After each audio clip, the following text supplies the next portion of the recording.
More than 20 states now have mandatory paid sick leave laws.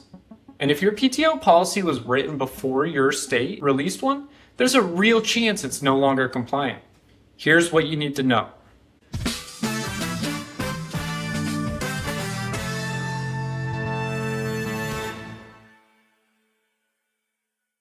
Let's start with the federal baseline, because it's simpler than most people think. Under federal law, specifically the Fair Labor Standards Act, there is no requirement for employers to provide paid sick leave at all.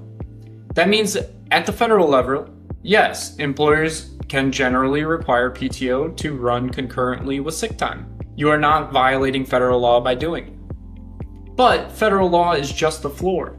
And in a growing number of states, the floor has been raised significantly. So why does this matter? Well, first, state law may limit what you can do. More than 20 states and a number of municipalities now have mandatory paid sick leave laws.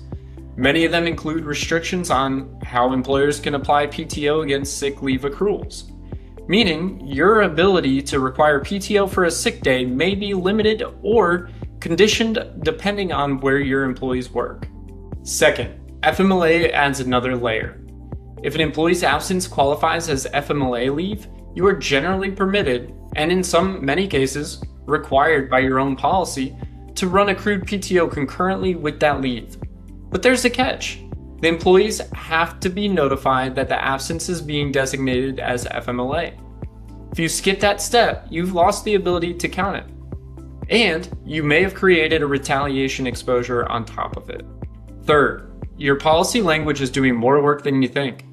Vague or contradictory handbook language is where employers tend to lose this argument. If your policy says something like PTO may be used for sick time without specifying when it's required, you've created ambiguity. And in an employment dispute, ambiguity almost always resolves in the employee's favor. Fourth, consistency matters. If you've been applying this policy differently across employees, requiring PTO for some sick absences and not others, that inconsistency creates its own exposure, separate from the policy language question entirely. All right, so what do you do now? 3 things. Know your state's sick leave law. If you operate in a state with mandatory paid sick leave, pull that law and compare it against your current PTO policy. They need to be compatible. If you have employees working remotely in other states, check those states too. Review your handbook language. Your PTO policy should clearly state when accrued PTO is required to run concurrently with sick time, FMLA leave, and other absences. If the language is vague, contradictory, or silent on the question, fix it now, not after a dispute. Train your managers. The person having the conversation with the employee when they call out sick needs to know what your policy says and how to apply it consistently. A well-written policy applied inconsistently is almost as risky as no policy at all.